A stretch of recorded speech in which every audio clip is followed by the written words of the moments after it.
Are you wondering what the top 3 design trends in Austin are? We're going to go over that and more in today's broadcast of Austin Realty Behind the Scenes. So I'm joined here today with my associate, Matt Edwards. How's everybody doing today? Carrie Quick, who is our personal interior designer. We've used her several times and recommended her to our clients.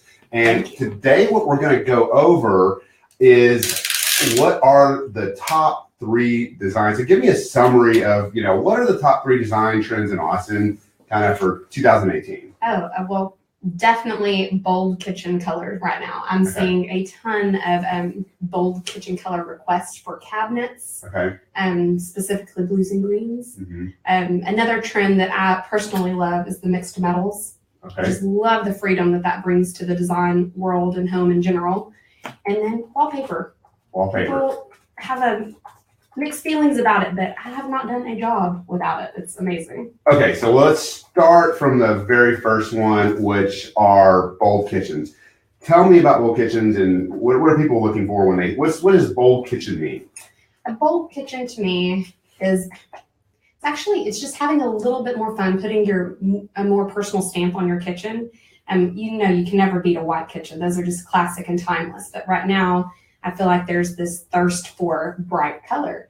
And one of the top ones is the deep rich navy or indigo color. And even the jewel tone, the green jewel tone, the emerald.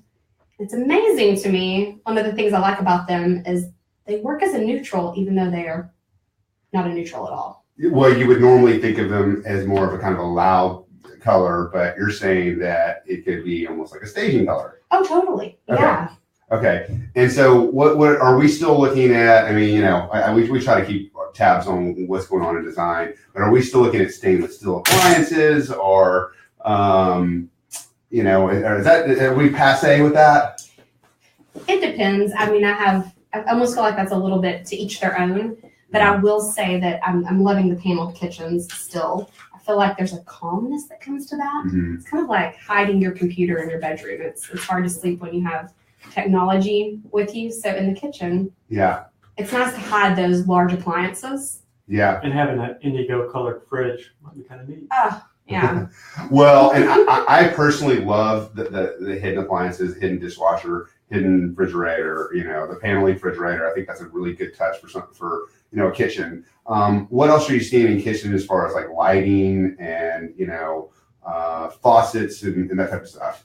Well, lighting is one of my favorite. Mm-hmm. You can't go wrong. The more lighting, the better. Dimmers, definitely. Mm-hmm. I do a lot of under cabinet lighting, mm-hmm. which is a great mood setting lighting. So you don't have to always turn on your overheads, which don't do quite as much. Yeah. But the under cab is great for entertaining. Mm-hmm. It's great for food preparation. Anytime you can bounce lighting off the ceiling and get that indirect lighting, you're going to have a much improved space. And where are you looking for lighting? I mean, I know one favorite spot, but I'm just wondering if there's any more. Oh goodness, I go through so many magazines and so many blogs. Yeah. I have my go-to. I love Lights Fantastic. There's some good friends of mine. Right? Yeah. No, we love Lights Fantastic. Yeah. So I collaborate with them a lot, especially when you get into the LED bulbs and the color temperatures and the way that you can hide lighting into mirrors or recess it or get the cool groovy lighting effects that aren't normally off the shelf. Yeah, and Tina, when you get a chance, put a link to Lights Fantastic. Okay. Their shop is on Burnett, and it's a fantastic shop. They've got these gorgeous, beautiful lights. They've got a huge showroom with a variety of different lighting in there. I think it's probably the best place in Austin. Is there any other place that you think would be good? Oh, goodness. I have some clients that are other designer friends that enjoy Lighting Inc. is a good one. Okay.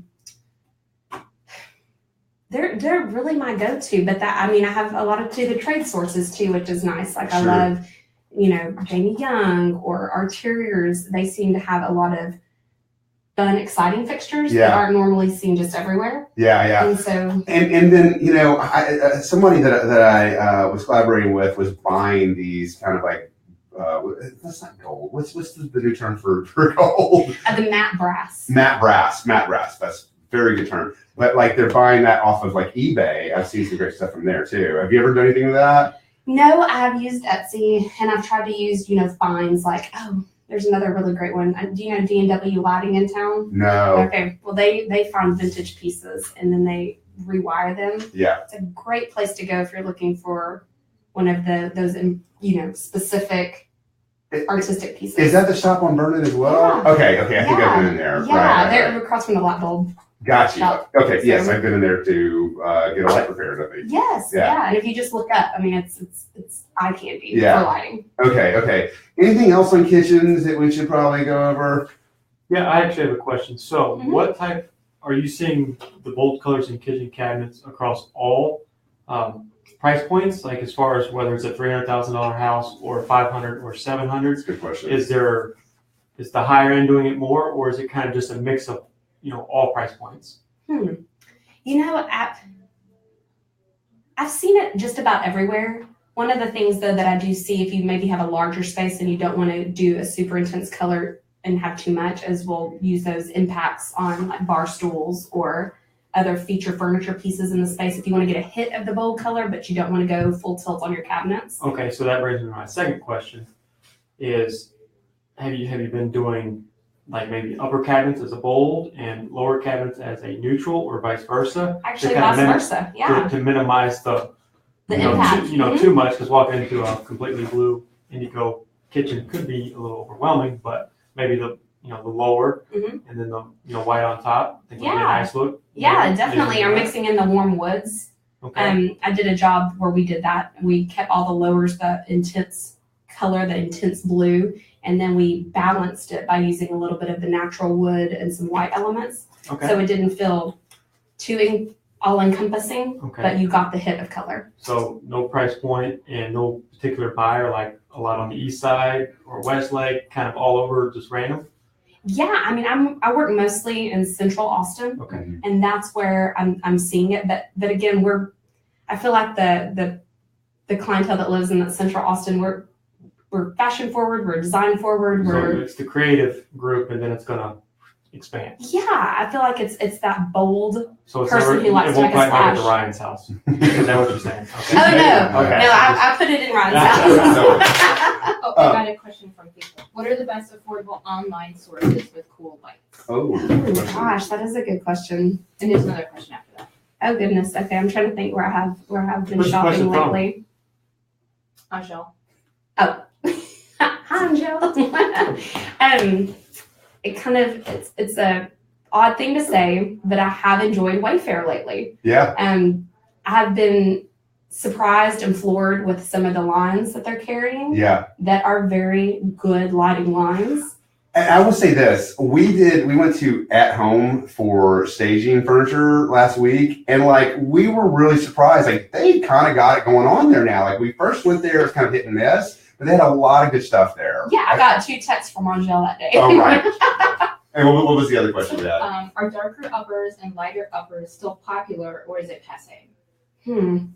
I wouldn't go with darker uppers. I would keep the uppers lighter. I just feel like in general you hate to have something overhead heavier than what's on the bottom. It's kind of like just a balancing effect, almost like a pyramid. It would be backwards had you had the dark and then you went lower with the lighter colors. So I would say go bold all the way everywhere, or keep your uppers lighter. Okay, and so we're gonna go to Austin design trend number 2, which is mix and match metals. All right, you gotta explain this to us. What is that? Well, it is, for a while, people were very much, all your metals had to match. You had to have your door hardware, your cabinet hardware, and your plumbing all had to be the same finish. Mm-hmm. And now we're in a world where it doesn't matter. And I found that that's a lot of fun. It's a lot more freeing. You don't feel so restricted that I'm an all brushed nickel house. So are we talking about mixing brushed nickel with like gold? Yeah. Wow. Okay. Yeah. Okay. Yeah. And do you have a guideline for that? I mean, is it by room? Like, can you have?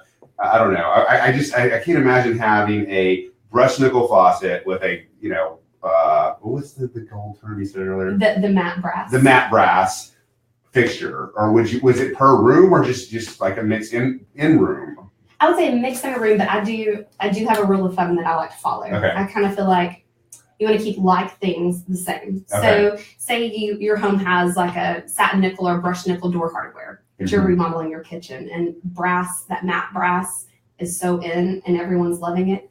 Put that hardware on your kitchen cabinets, and you can still have your stainless appliances. And then if you want to do a brushed nickel pendant, all those metals mix, but again, you don't have brass knobs and then stainless steel knobs all in the same room. Okay, I just want to give a disclaimer, say warning, is that kids do not do this at home on your own. Because I feel like, okay, and let me just say this, like, our background is that we renovate 20 to 30 homes a year, okay? We are not designers. We have certified stagers on staff that will come in, and we will take a kitchen that is dated, and we can pick out the quartz, we can pick out the fixtures, we can pick out the colors. Like, we're really good at that to improve, not only the value of the home, but make your home in demand. So, and I want to tell the difference between what a stager is and interior designer, right?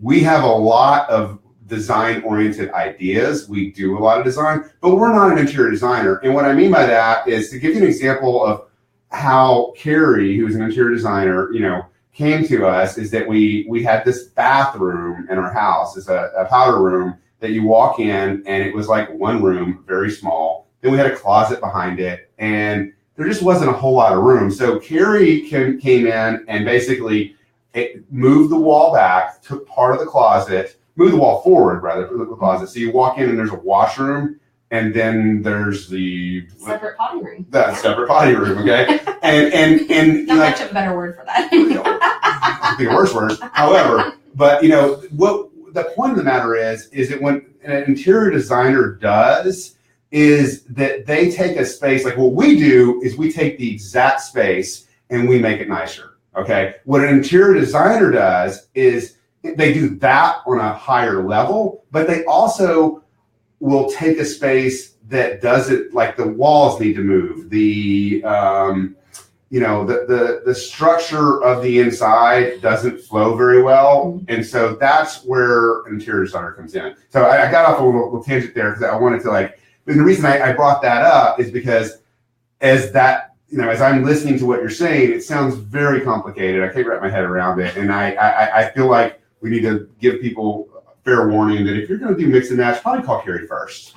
Yeah. Okay. Thank you. Of mix and match with the metals, have you seen outside of your doorknobs and your handles? Have you done them on backsplashes or anywhere else in the home that could create something unique? Yeah, it's actually interesting you mentioned that. I have been doing a little bit of the like the oil rubbed bronze backsplashes that are quite stunning. I've done them in the penny tile or the subway, and then we have the matte brass faucet, and it's quite a lovely look. So, wow. Yeah.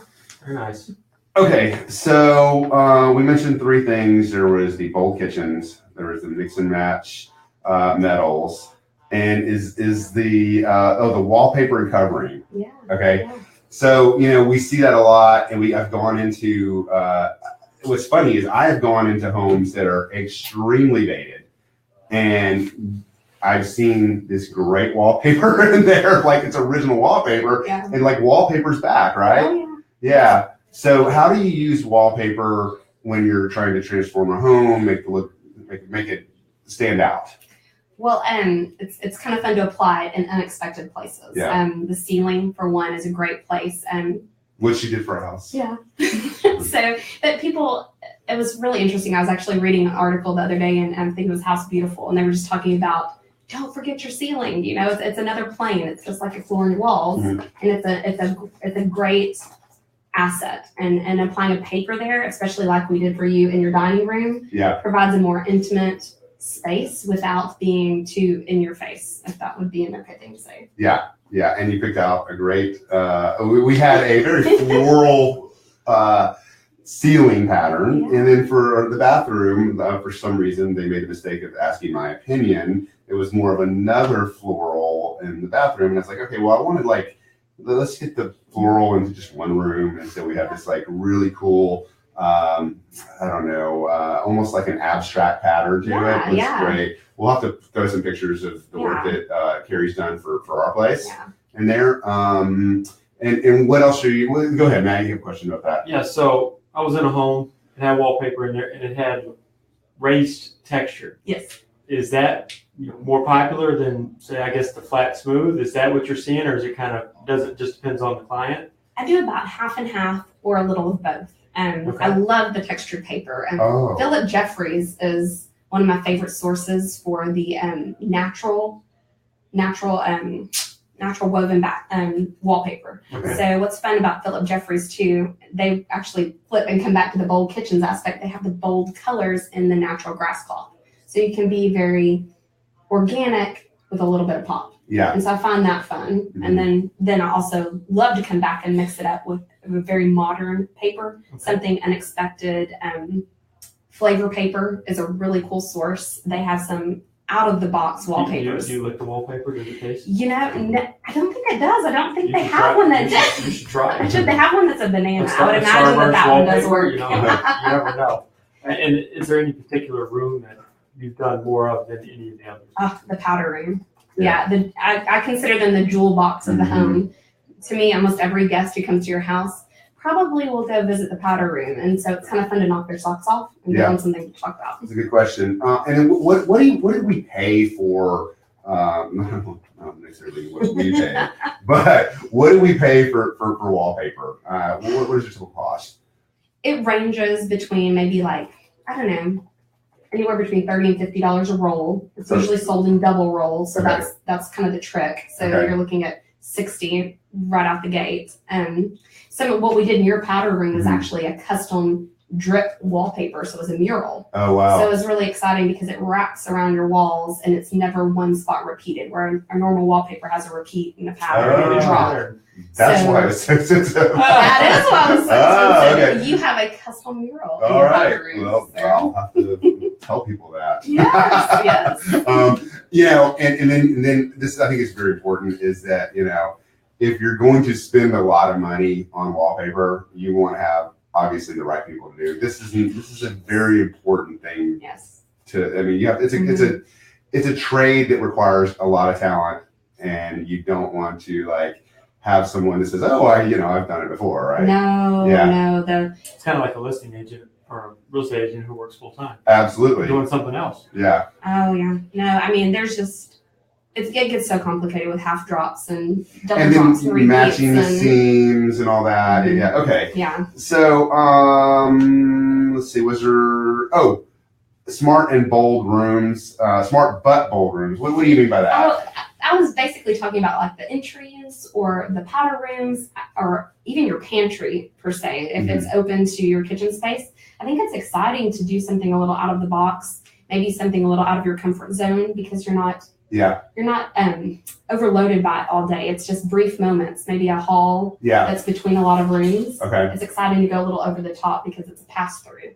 What about an entryway? If you have a short little hallway, so you walk in the front door and so you have 6 feet and then it opens up, Mhm. something like that. Oh yeah, I mean, I would wrap it and make it a moment, and You're talking the ceiling and the walls? oh yeah, I would go full tilt on an entry. And that's I think it's the same type of mentality when they say that when you're selling your home, and this is a saying in real estate that your buyer knows within the first 7 seconds whether they're going to buy the home or not. So I will put a little bit of spin on that because I don't believe that's quite true. But what I do believe is true is that the buyer will know within the first 7 seconds if they don't want your home. Okay. And it all starts with, when we do staging, we start with the outside of the home. We start with the lawn and they walk in. I mean, I have gone through and shown property where people just had this look on their face and they didn't want to fucking see the house anymore. They were done. They didn't want to see the rest of it. So we didn't show the rest of the home, or some people are just and then some people are a little bit more bold, let's get the hell out of here. Right. So, I think that makes sense that when you walk into the home, that's your very first focal point when you go in is that you've got the foyer. You want this wow factor when you walk in. It's the first page in your book. Yeah. It's what kind of gives. Good way to put it. It's and I try to do that with my clients. I tell them we're telling a story with your home. Yeah. You don't want to feel spotty. You don't want to feel like you're in different spaces that aren't connected somehow. Yeah. So if you start your story at the entry and then let the rest unfold, you can still have a lot of fun, but it's a cohesive story. It's a cohesive home. Yeah. So it sounds like with some of these wild wallpapers, you're doing 50 Shades of Grey houses. That's kind of, that's the story they're telling. Oh, well, I'm not sure. Hey, you don't have to give away what you've seen or your secrets. No. But you have stumped me now. So I want to put you on the spot here just a little bit, not too bad, but if you can think of it, what was besides our powder room, what was the hardest kind of situation that you were put in as far as like that you can think of that where you had to transform a room because something didn't fit, somebody wanted maybe open or didn't. I mean, whatever you can think of, because I know you do a lot of great work and we respect what you do. Sweet. Yeah. So do you have any stories that come to mind about that? We have done some tricky or exciting things. I've raised levels in other rooms to make them marry up. I've been able to close off exterior windows with shutters so that you don't have to get too much into construction. So like, fixing a split level almost or a sunken living room or something like that. Just to make a space feel more a part of the home or easier access. Yeah. And so that's been fun. Creating walk-in pantries where there maybe hasn't been one before. That's always exciting, and I feel like people get a lot of use out of that. Yeah. Okay, and then I think finally our last question is, when people want an excuse to transform their home, right? I mean, because what it is especially if you're trying to not just make your home more beautiful, but also have that rationale of like, why are we doing this? So I guess the biggest question a lot of people have are, what is the biggest bang for the value of the home? And by the way, I'm asking Carrie this. I am listening to you. I do know the answer to this question, but I'm asking her. Okay. Well, I mean, it's the kitchen. It's the heart of the home. It's where you spend the majority of your time. It's where your family gathers, and you don't have a great kitchen. Yeah. It's kind of a bummer. I mean, homes are bought and sold on kitchens, and I also the master bath has a lot to do with it too, right? Oh my gosh, yes. That is the place you can kind of escape from your day. I know as an adult and the head of the household, you want a place that is yours. Yeah. And when you can walk into a home and they have a nice master bathroom. Yeah. I think it makes a big difference. And another thing that we see, this is not really interior design, but like, is that, when you walk outside, a nice backyard, right? Yeah. Which I have to say, that brings me to a little bit of a segue. We have an awesome listing on Casterly Pass coming up today. It's in Barton Hills. It's 0.27 acres, which is a huge yard. It's got like a panoramic hill country view from the front yard. So we'll put a link to that. Tina, will you put a link to that into the comment section? I think that's all we have for today for you, Carrie. I will tell you that next week we are having a specialist, Thomas Disco, come in and talk about Code Next. There's been a lot of changes with Code Next that have happened very recently that I've yet to wrap my head around. I'm going to do it with you next week at 2 p.m. And then, Carrie, where can we find you? Oh, gosh. Check me out on www.kq-design.com. Which we will put in the comment section. Yeah. Are you on Instagram? I am on Instagram. It is KQ_design and Facebook as well. So reach out. Yeah, and it's been a pleasure. Yeah, you're one of our favorite vendors. We love what you do with our home. We recommend it to everybody. Thank you. So thanks for having me. Oh my gosh. Yes. It's been a pleasure. Yeah, nice to meet you as well. Thanks.